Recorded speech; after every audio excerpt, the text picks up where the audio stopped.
Hello students, chemical bonding and molecular structure chapter में हमने last time Lewis dot structure पढ़ी। Lewis dot structure जिसमें उन्होंने dot structure से एक ऑक्टेट रूल दिया जिसको हम ऑक्टेट रूल बोलते हैं। ऑक्टेट रूल को हमने डिस्कस किया। ऑक्टेट रूल एक्चुअल में था क्या? ऑक्टेट ऐसे लिखना, octet rule, OCTET, octet rule. Octet rule में था क्या कि हम क्या करते हैं, पहले total number of valence electron निकालते हैं, फिर इलेक्ट्रॉन पेयर निकालते हैं, फिर सेंट्रल एलिमेंट को सिलेक्ट करते हैं, फिर सभी एलिमेंट का ऑक्टेट कंप्लीट करते हैं। उससे जो ज्योमेट्री बनती है उसको हम डॉट स्ट्रक्चर बोलते हैं या लेविस डॉट स्ट्रक्चर बोलते हैं। क्लियर होगी बात ये? फिर हमने क्या पढ़ा, लेविस डॉट स्ट्रक्चर के अंदर ही फॉर्मल चार्ज को पढ़ा कि फॉर्मल चार्ज क्या होता है, यानी कि चार्ज ऑन इंडिविजुअल एटम। हर एक एटम पर जो इंडिविजुअल चार्ज होता है उसको हम फॉर्मल चार्ज बोलते हैं। यहां तक हम लोगों ने डिस्कस कर लिया। अब कुछ ऐसी स्ट्रक्चर भी है जो ऑक्टेट रूल को फॉलो नहीं करती है, जिसको हम लिमिटेशंस ऑफ ऑक्टेट रूल बोलते हैं। तो आज हम पढ़ रहे हैं लिमिटेशंस ऑफ ऑक्टेट रूल। कुछ ऐसी रिएक्शन है बेटा जो ऑक्टेट रूल के अगेंस्ट जाते, ऑक्टेट रूल को फॉलो नहीं करती है, जिसकी वजह से हम ये बोल सकते हैं कि लेविस डॉट स्ट्रक्चर सभी एलिमेंट या सभी मॉलिक्यूल की स्ट्रक्चर को जस्टिफाई नहीं करता है। तो देखेंगे कौन कौन से हैं। सबसे पहले है formation of compound involving hydrogen. Formation of compounds involving hydrogen. जिन भी कंपाउंड में बेटा हम हाइड्रोजन का यूज करते हैं, हाइड्रोजन के लिए हम डुप्लेट कंप्लीट करते हैं, डुप्लेट, ना कि ऑक्टेट। हाइड्रोजन के लिए ऑक्टेट नहीं होता, डुप्लेट होता है। तो ये भी ऑक्टेट रूल के क्या है, वॉयलेट करता है, ऑक्टेट रूल को, ऑक्टेट रूल के अगेंस्ट जाता है कि भाई ये डुप्लेट को कंप्लीट करता है। हाइड्रोजन के आउटर मोस्ट में 2 इलेक्ट्रॉन हो सकते हैं, तो उसको 1 इलेक्ट्रॉन चाहिए शेयर करने के लिए, तो जब वो शेयर करता है तो उसका डुप्लेट ही कंप्लीट होता है। हाइड्रोजन के हम 8 इलेक्ट्रॉन नहीं करते, तो वहां भी ऑक्टेट रूल नहीं चलता है।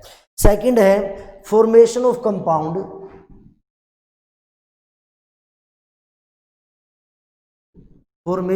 कंपाउंड्स लाइक, कुछ कंपाउंड ऐसे है बेटा, BeCl2 मैंने लिख दिया, boron trifluoride BF3, AlCl3, etcetera, FeCl3 etcetera.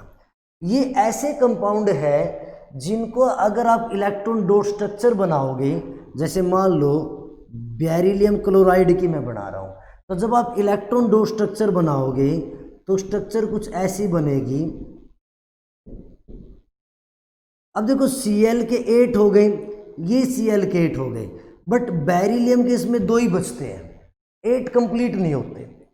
ऐसे ही बोरोन ट्राइफ्लोराइड है, बोरोन ट्राइफ्लोराइड में भी आप क्या देखोगे, बोरोन के जो इलेक्ट्रॉन हैं वो 8 नहीं होंगे, कितने होंगे बेटा, 6 होंगे। ऐसे ही AlCl3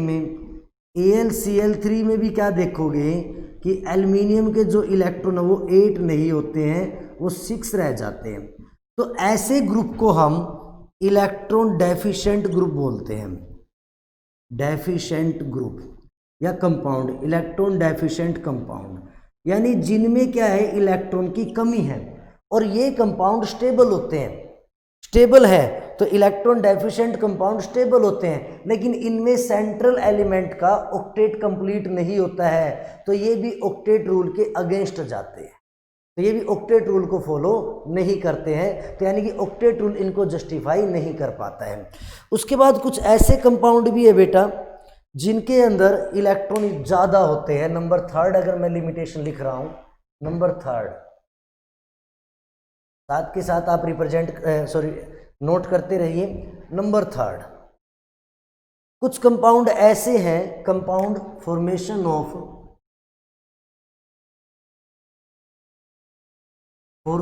of compounds like PCl5, IF7, ठीक है बेटा, ऐसे ही SF6, H2SO4 एक्सेट्रा। जब इनके आप स्ट्रक्चर बनाते हो, PCl5 वगैरह के स्ट्रक्चर जब आप बनाते हो तो स्ट्रक्चर कुछ ऐसी बनती है, PCl और एक Cl ये हो गया बेटा, एक Cl इधर, एक इधर, एक पेयर इधर, एक इधर, एक इधर, एक इधर, एक इधर। तो आप क्या देखोगे, जब आप स्ट्रक्चर बनाओगे तो स्ट्रक्चर कुछ ऐसी बनेगी।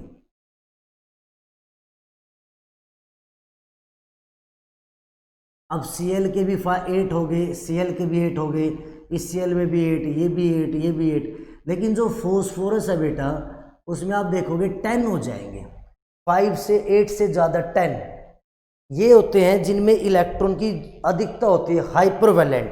ऐसे ही SF6 है, SF6 में भी आप क्या देखोगे, जब आप SF6 की स्ट्रक्चर बनाओगे तो आप देखोगे सल्फर के आउटर मोस्ट में 12 इलेक्ट्रॉन है, यानी कि 8 से ज़्यादा है।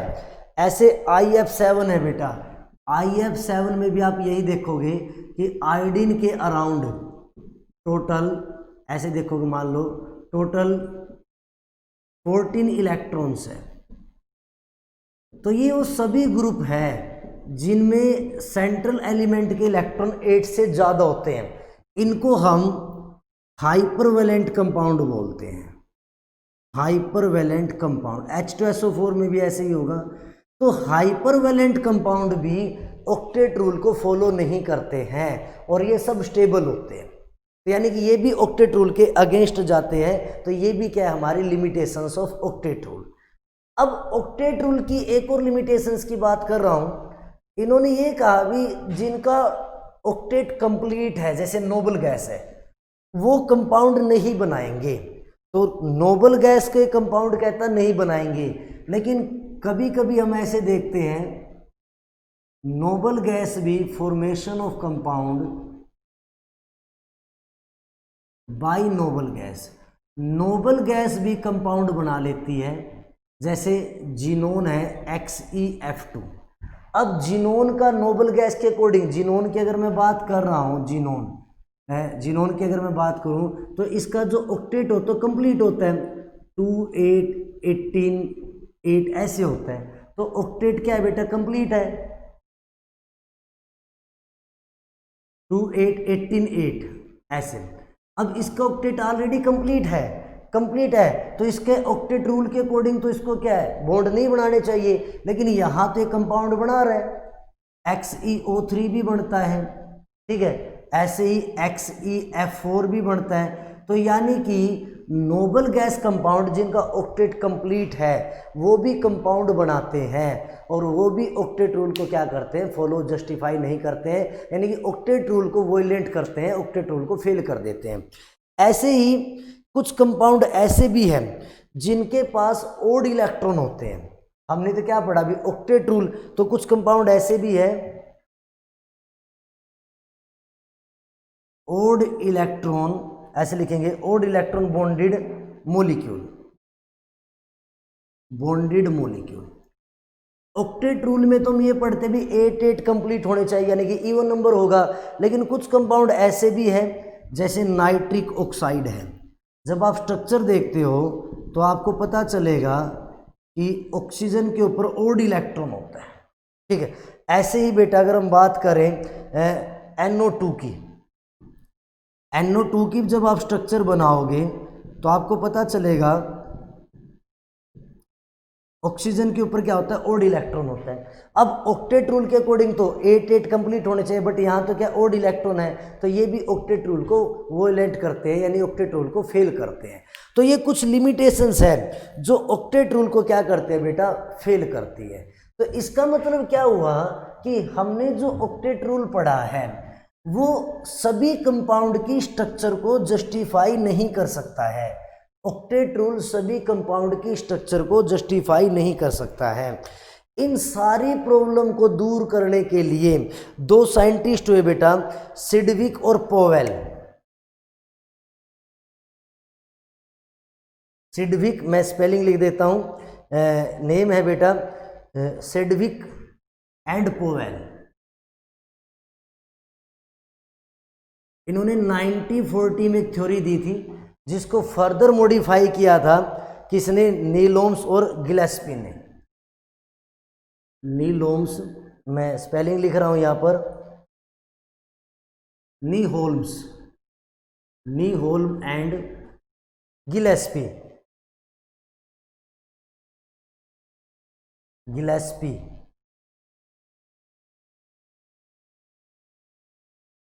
इन्होंने इसको मॉडिफाई किया था बेटा 1957 में, 1957 में।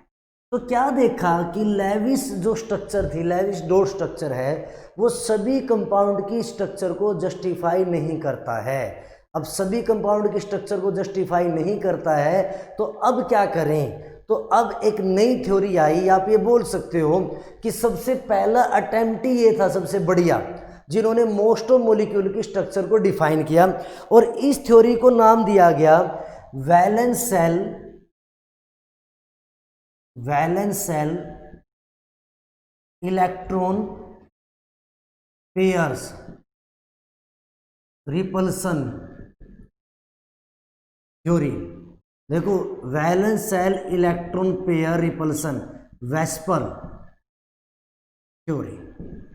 तो इसको क्या बोलते हैं हम शॉर्ट फॉर्म में, वेस्पर थ्योरी बोलते हैं, VSEPR theory, valence shell electron pair repulsion theory.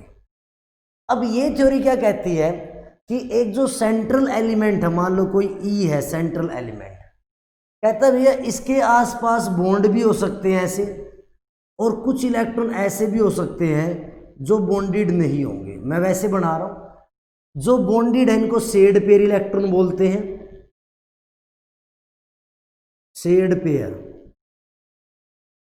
या फिर बॉन्डेड। और जो बॉन्डेड नहीं है इलेक्ट्रॉन, इनको हम लोन पेयर बोलते हैं, लोन पेयर या अनशेड पेयर इलेक्ट्रॉन। तो ये कहता है कि ये शेड पेयर इलेक्ट्रॉन या लोन पेयर एक दूसरे से मैक्सिमम डिस्टेंस पर होना चाहिए, क्योंकि अगर ये नज़दीक होंगे तो इनके बीच में रिपल्सन बनेगी तो मॉलिक्यूलर की एनर्जी बढ़ेगी, और मॉलिक्यूलर की एनर्जी बढ़ेगी तो मॉलिक्यूलर अनस्टेबल होगा।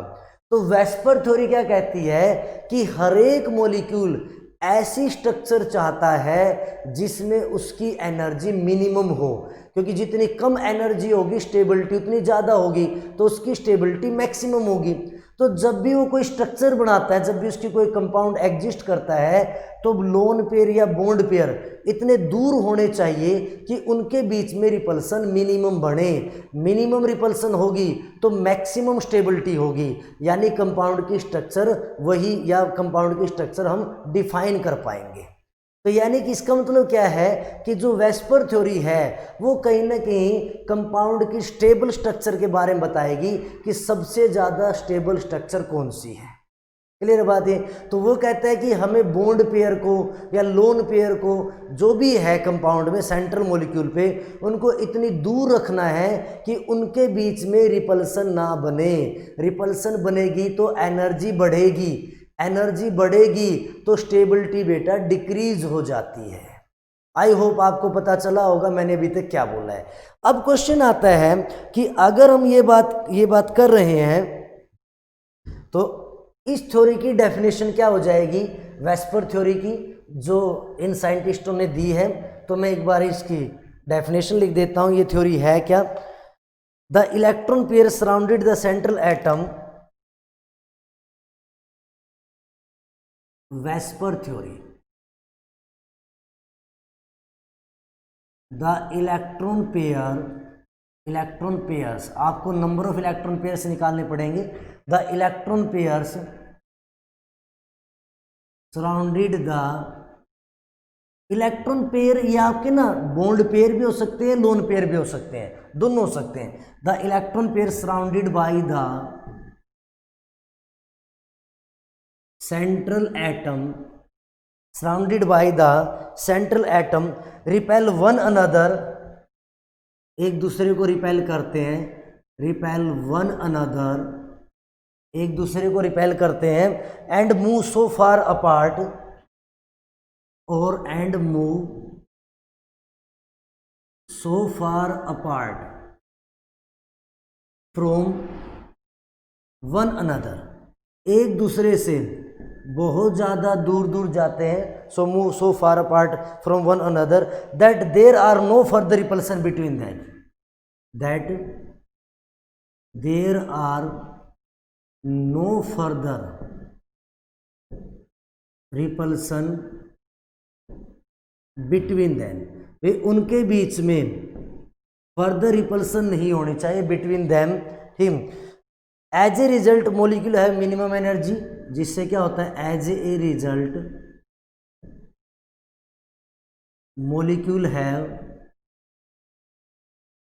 Molecules have minimum energy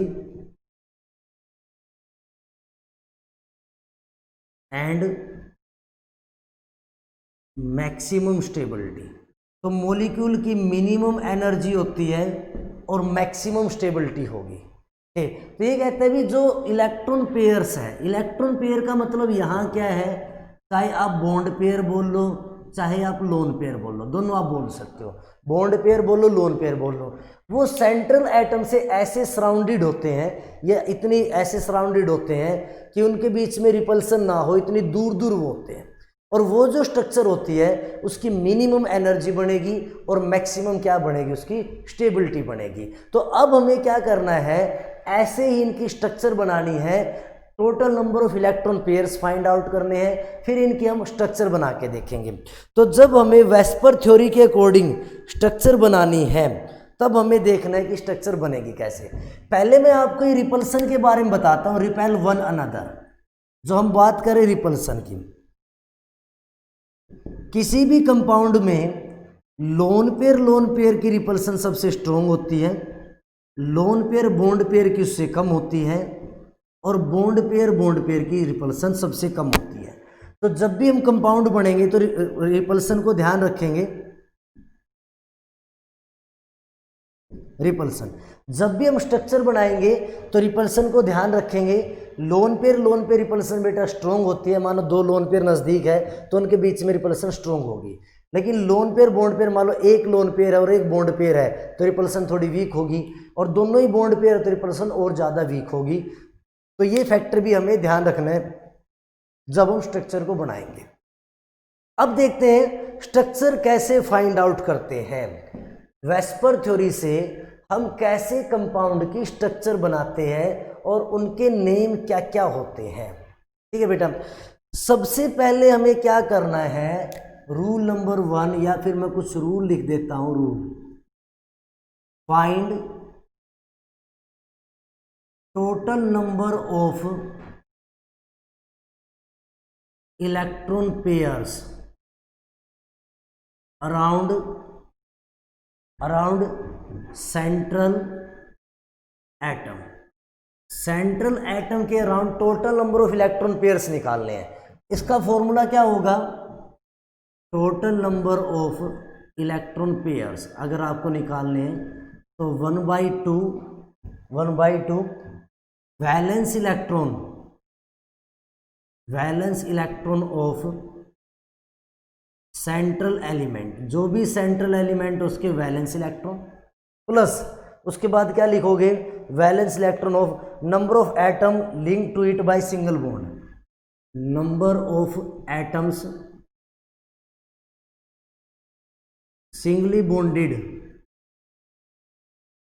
with it. Central atom के साथ जो सिंगल बॉन्ड करके, डबल बॉन्ड वाले नहीं, ट्रिपल बॉन्ड वाले नहीं, सिंगल बॉन्ड, ये सिर्फ मोनोवैलेंट के लिए होते हैं। सिंगल बॉन्ड करके जो जुड़े हुए हैं, प्लस में नेगेटिव चार्ज जितना भी है, अगर कहीं नेगेटिव चार्ज लिखा है और अगर पॉजिटिव लिखा है तो माइनस में पॉजिटिव चार्ज। ऐसे आप क्या करते हो, इलेक्ट्रॉन पेयर फाइंड आउट करते हो। तो ये क्या हो गया हमारा formula electron pair find out करने का। जैसे फॉर एग्जांपल मैं लिख देता हूं, आपको मान लो फॉर एग्जांपल ClF3 के बारे में निकालना है। अब सेंट्रल, फ्लोरीन कभी सेंट्रल नहीं हो सकता तो क्लोरीन सेंट्रल होगा, तो हम ऐसे निकालेंगे total number of electron pairs around chlorine 1/2। Chlorine के वैलेंस इलेक्ट्रॉन बेटा 7 होते हैं और सिंगल बॉन्ड से फ्लोरीन जुड़ता है, 3 फ्लोरीन जुड़े हैं तो 3, तो 10/2 यानी कि 5 आ गया। क्लियर होगी बात ये। अगर जैसे मान लो हम और बात करें, हमें BrF5 बनाना है, तो total number of electron pairs क्या हो जाएगा 1/2। Valence electron central element, central कौन होगा ब्रोमीन, ब्रोमीन के वैलेंस इलेक्ट्रॉन 7 होते हैं, बॉन्डेड कितने बेटा 5, तो यानी कि 12/2 यानी कितने आगे 6 आ गए। ऐसे मान लो मुझे NH4 पॉजिटिव के निकालने हैं, NH4 पॉजिटिव, तो total number of electrons, total number of electron pairs around nitrogen, क्योंकि सेंट्रल नाइट्रोजन होगा बेटा, तो 1/2 नाइट्रोजन के वैलेंस इलेक्ट्रॉन 5 होते हैं, 4 हाइड्रोजन है बॉन्डेड में, 1 पॉजिटिव है, जितना पॉजिटिव उतना माइनस कर देना है, तो कितने हो गए 8/2 यानी कि 4 आ गए। ठीक है। ऐसे ही मान लो आपको किसी और कंपाउंड के निकालने हैं, तो जितना नेगेटिव उसको क्या करोगे जोड़ दोगे, जितना पॉजिटिव उसको घटा दोगे। तो आपको सबसे पहले क्या करना है, total number of electron pairs निकालने हैं। Total number of electron pairs निकालने के बाद आपको फिर क्या करना है, नंबर ऑफ बॉन्ड पेयर निकालने हैं, नंबर ऑफ बॉन्ड पेयर। तो फर्स्ट पॉइंट हमारा क्या हो गया, टोटल नंबर ऑफ इलेक्ट्रॉन्स आप फाइंड आउट करेंगे।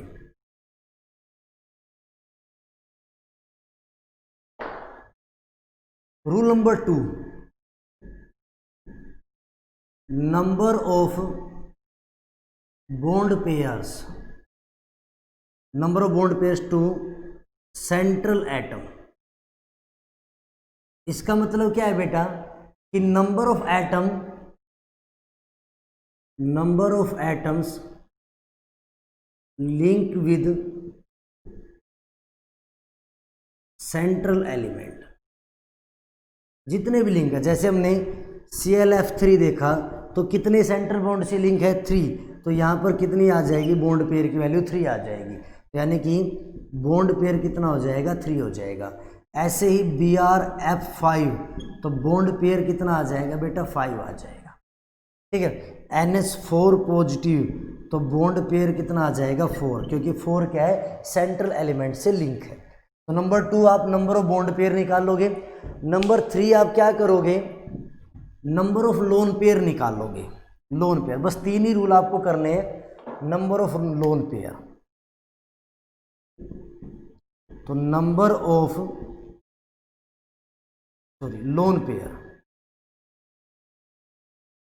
इसका फॉर्मूला है total number of electron pairs जितने भी है माइनस टोटल बॉन्ड पेयर्स, यानी कि जो वैल्यू फर्स्ट में आई है उसमें से सेकंड वाला घटा दो तो total number of lone pair आ जाएंगे। क्लियर होगी बात ये। लोन पेयर को हम कैपिटल L से लिख देते हैं, बॉन्ड पेयर को हम कैपिटल B से लिख देते हैं। ठीक है, तो B की वैल्यू आ जाएगी, लोन पेयर की वैल्यू आ जाएगी। तो ये हमें फाइंड आउट करना है। अब मैं आपको एक जो एग्जाम्पल बताता हूँ, फिर आप बाकी मुझे बताएंगे, उसके बाद फिर मैं आपको स्ट्रक्चर बताऊंगा कैसे बनती है। तो देखेंगे ध्यान से, जैसे अभी हमने एग्जाम्पल किया ClF3 का, यह आपका होमवर्क भी हो जाएगा। 2-3 कंपाउंड मैं बता देता हूँ, आपको बनाना है ClF3, सेंट्रल Cl होगा, पता चल गया, फ्लोरीन कभी नहीं होता। Total number of electron pairs 1/2, chlorine के वैलेंस इलेक्ट्रॉन 7, 3 बॉन्ड पेयर है 10/2 यानी कि 5। Total number of bond pair, bond pair 3 fluorine जुड़े हैं तो 3 हो गए। Total number of lone pair, तो नंबर ऑफ इलेक्ट्रॉन पेयर कितने हैं 5, बॉन्ड पेयर है 3 यानी कि 2 आ गए। अब इसको ऐसे लिखते हैं ए है सेंट्रल एलिमेंट, बी है बॉन्ड पेयर B3, एल है लोन पेयर L2, तो स्ट्रक्चर AB3L2 बनेगी, AB3L2। अब जैसे एक एग्जांपल और लेते हैं वाटर। अब सेंट्रल ऑक्सीजन होगा, हाइड्रोजन तो हो नहीं सकता, तो total number of electron pairs तो कितने हो गए 1/2, ऑक्सीजन के वैलेंस 6 और 2 हाइड्रोजन बॉन्डेड है बेटा, तो 8/2 यानी कि 4। अब total number of bond pairs कितने होंगे 2। Total number of lone pair कितने हो जाएंगे 4 - 2 2।